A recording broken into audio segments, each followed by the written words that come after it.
رسالة مفتوحة للقائد أحمد شرع الجولاني. جناب القائد الكريم، هل تسمحون لي بكلمة ليست إلا غيضا من فيض؟ هل تسمحون لي بالقول أن القلوب بلغت الحناجر؟ وإذا فكل الأبصار متجهة نحوكم، فرجاء لا تخيبوا أملنا فيكم. دعونا نرى فيكم نموذجا وفخرا ونبع إلهام لأطفالنا. دعونا نرى فيكم فجرا تنفس بعد ليل عسعس، أو فجرا أشرق بعد قهر كان محرقة. دعونا نرى فيكم القطيعة والاستمرارية، القطيعة مع هذه السراديب القذرة حيث تسحق إرادة الأمة، والاستمرارية مع هذه الأنوار الربانية التي حفظت أمتنا وألهمت على الدوام مسيرتنا. دعونا نرى فيكم تعبيرا جليلا عن ولادة جديدة بعد هذا المخاض العسير، وبدايات واعدة لعهد جديد خارج هذا الجشع العتيق وهذا الاستبداد المقيت. نعم، إن التركة ثقيلة، لكن ماذا لو قلت أن رواسي الجبال على الهمم الكبرى تهون؟ فهل تجسدون هذه الهمم؟ نعم، ما أهول التحديات أمامكم، وأولها هذه العربدة الإسرائيلية على حدودكم تستفزكم، تقدم أرضكم، فبالله ما العمل؟ سيدي القائد، وأقولها ببحة العربي المسلم المذبوح من الوريد للوريد، إن شر الاختيارات لو اختيار الحرب. نعم، بعد كل هذه الجرائم الحقيرة في غزة، اسمحوا لي أن أصرخ لا وألف لا للحرب. لا نريد طفلا غزاويا أو سوريا أو لبنانيا مدفونا تحت الأنقاض، أو حيا يسعى بأياد وأقدام مبتورة. لا نريد لشيخ ولا لامرأة ولا لرجل أن يحرق تحت وابل النيران. لا نريد للكلاب الضالة أن تنهش أجساد إخواننا وأخواتنا بإيعاز من جبروت الجهل الهمجي الوحشي. وإذا فإياكم من فخاخ الحرب، هذا حلم إسرائيل، فدعوا الأفعى السامة متقوقعة حول سمومها في جحر قناعاتها البائدة. إنها المخلب الحديدي للغرب المنافق، المخلب الطافح سما ووباء. إسرائيل لا يطيب لها عيش إلا إذا جعلت من دمشق خرائب، كيف لا وهي روح العروبة. إنها لا تحلم بسوريا إلا مجزأة قبائل وعشائر بمواطنين في الخيام والمنافي يتضورون جوعا وأمراضا وعريا. وإذا نعم لحرب إعلامية شعواء، لا حرب عساكر وطبول، لكنها حرب الكلمة الحقوقية، منددة بانتهاك السيادة الوطنية، منددة بالتطبيع حصان طروادة، والتنديد بالسطو على أرضكم وأرض فلسطين بأعذار خرافية أسطورية. ولتكن حربكم حرب التواصل المشبع بقيم الحداثة والقانون الدولي. وإذا تقوية الأواصر مع الهيئات الدولية، مع المثقفين الأشراف أهل الضمائر الحية، مع الجمعيات والجامعات، مع الأحزاب، مع المؤسسات، وانتداب المحامين الأكفاء يخترقون كل المنابر الإعلامية دفاعا عن الحق المداس وإنارة للرأي العام. وكل هذا معزز باستنطاق لا يرحم لمحاكم الجنايات العالمية تحضيرا للملفات لكل المجرمين الصهاينة الضالعين في مؤامرات الخزي احتلالا توسعيا وسحقا إجراميا للإنسان الفلسطيني واللبناني.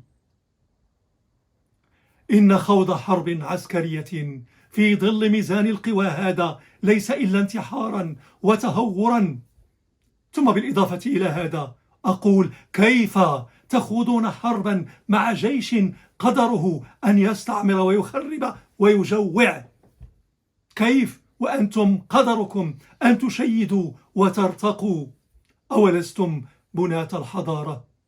أوليسوا هم إلا فلول المستعمرين العابرين؟ أوليسوا إلا الغرباء في أرض تصرخ حجارتها وأشجارها بعروبتها؟ أوليس هذا لب القانون الدولي وضمير العدالة الدولية؟ فهل يعلنوها حربا على الكون والسماوات السبع طباقا؟ رجاء دعوهم في غطرستهم يعمهون، دعوهم في عجرفتهم يتخبطون، فالأرض لأصحابها ولا بد ثم لا بد من القدس وإن طال السفر. أوليس موعدنا الصبح؟ ومتى كان الصبح بعيدا؟ حضرة القائد الكريم، هذه معركتكم الحقوقية سلاحا، وإذا فلن يهدأ لكم بال إلا إذا اهتز المجتمع الدولي عن بكرة أبيه، ساخطا غاضبا منددا مقاطعا المحتلين حتى ينسحبون صاغرين. إن أروع انتصار تحققونه في وجه العدو لهو الانتصار الأخلاقي الديمقراطي، بمعنى الارتقاء التنموي الذي لا ولن يتحقق إلا بالوحدة الوطنية، مرورا بالحق في العدالة، في الصحة، في الحرف، تعليما وتعبيرا، والحق في الخبر، والحق في المساءلة والنقد البناء، وكل هذا متوجا بمؤسسات الشفافية ومواطنة جعلت من التعددية الفكرية دينا، ومن المساواة واجبا، ومن حرية الرأي والكلمة التزاما مقدسا. سيدي القائد، نريد نظاما سياسيا يشبه سوريا العظيمة، يعكس نبل ملامحها، حتى تكون الوطن النموذج لنا، وطنا بلا مخابرات، بلا شراء الضمائر، بلا إعلام يطبل صباحا ويزعق مساء حمدا وشكرا لصاحب الخيرات والإكراميات. سيدي القائد، إن لجام السلطة كسر أسناننا فمتى كنا خيولا، إن صوت السلطة ألهب ظهورنا فمتى كنا حميرا أو بغالا، إن زمهرير المنافي جمد الدم في عروقنا قرونا وأهوالا، ولكن بودنا أن نراكم تصرخون ببحة المظلوم: تعالوا جميعكم وادخلوها آمنين، لا سنية، لا شيعية، لا درزية، لا كردية، لا يسار، لا يمين، كل هؤلاء نعم حاضرون ثقافة وهوية وتعبيرا ومسيرة تاريخية، ولكن قبل أن يكونوا كذلك هم مواطنون سوريون بنفس الحقوق ونفس الواجبات. وحده الذي يرفع السلاح في وجه الدولة متآمرا مع العدو، وحده المقصي والمحاكم بتهمة الخيانة العظمى. ونسألكم: وماذا عن المسيحيين؟ ونراكم تصرخون: إذا كان الإسلام هوية الأمة السورية فالمسيحيون مسك الهوية ونبض الشخصية.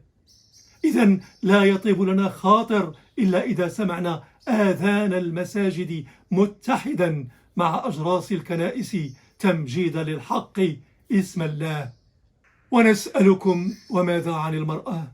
ونراكم تجيبون: المرأة رفيقتنا في الليالي مقمرة كانت أم مظلمة، ولن يكون له وجود إلا في ظل ثورة حقوقية تقذف بها خارج الحريم الحرام تعليما ومسؤولية وارتقاء. هنا التحرر الحضاري الذي نطمح إليه والذي يخرس ألسنة الأعداء. وماذا عن اليهود؟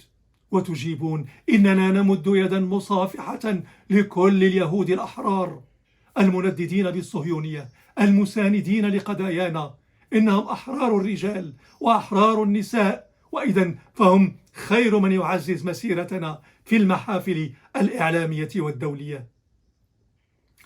لكن ماذا عن الجبهة الداخلية؟ إننا نجيب عوضكم سيدي إياكم والانتقام من جلاديكم. لا سيف ولا سجن إلا سيف وسجن العدالة.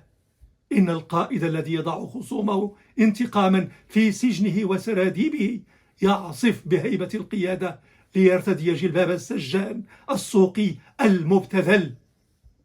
وإذا نريد عدالة كل العدالة، لا تبني أحكامها على حرفية القوانين والأهواء والتعليمات وغرائز الانتقام، ولكن تنطق بحكمها نابعا من روح العدالة، مبادئ إنصاف وقواعد اجتهاد ونزاهة ترفع.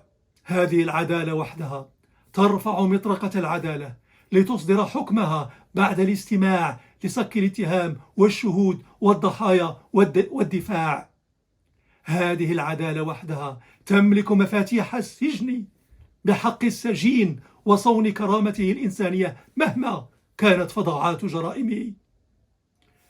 سيدي، لا نريد طي هذه الصفحة المخجلة بدون قراءتها والتمعن فيها وتقييم وثائقها وشهاداتها وجراحها وحكم القضاء فيها. إن لم نفعل فنحن مهددون بأن نعيش مجددا ويلاتها ومصائبها وكوارثها. سيدي القائد، ما كنتم متهمين بالإرهاب إلا لكي تبصقوا على الإرهاب. ما كنتم متهمين بقرابات داعشية إلا لكي ترفضوا داعش التي لا تعدنا إلا بظلام التعصب والجهل. أين منه ظلام الطاغية؟ فابصقوا على ذلك حتى تؤكدوا انتماءكم لديانة النور والتسامح التي تفضي لكل الآفاق الرحبة. وإذا حضرة القائد، هل تعيدون دمشق الفيحاء مهد العروبة وفخر العروبة؟ هذه العروبة التي ما كانت ولن تكون إيديولوجية حزب واحد وقومية واحدة. كلا، العروبة ليست إلا الأم الحاضنة لكل الاختلافات وكل الرؤى وكل القوميات وكل الأهازيج لكل جبالنا وقرانا ومدننا. إذا خيبتم هذه الآمال واستهوتكم أنانية الحزب الواحد المشؤوم، فاستعدوا ساعتها لاجتياز القفار الموحشة في انتظار انفجار جديد يلقي بكم خارج العزة الوطنية، بالضبط كما ألقي بهذا الطاغية الذي أوكل لكم مهمة الإلقاء به في مجاهل العدم. فهل سيلهمكم هذا بصمة تدشن دولة الحق يعلو ولا يعلى عليه، دولة المؤسسات المنبثقة من إرادة الأمة، دولة القانون سيدا وملاذا، وكل هذا يعني مروءة عفة ونبل عاطفة؟ أوليست هذه هي نفسها القيم الكريمة التي صنعت مجد أمتنا؟ إن طاغية الأمس وطريد العدالة اليوم ليس كذلك إلا لأنه تبول بكل وقاحة على هذه الأخلاقيات التي رغم كل الغيوم الدامسة ظلت نجوما في سماواتنا. سيدي، إننا نتوسم فيكم الخير كل الخير، فحتى اليوم أبديتم ملامح الهيبة، هيبة القائد ونخوة ترفع رجل الدولة. وإذا لا تخيبوا أملنا فيكم، ولكم منا كل الود وكل التقدير وكل الاحترام. والسلام عليكم ورحمة الله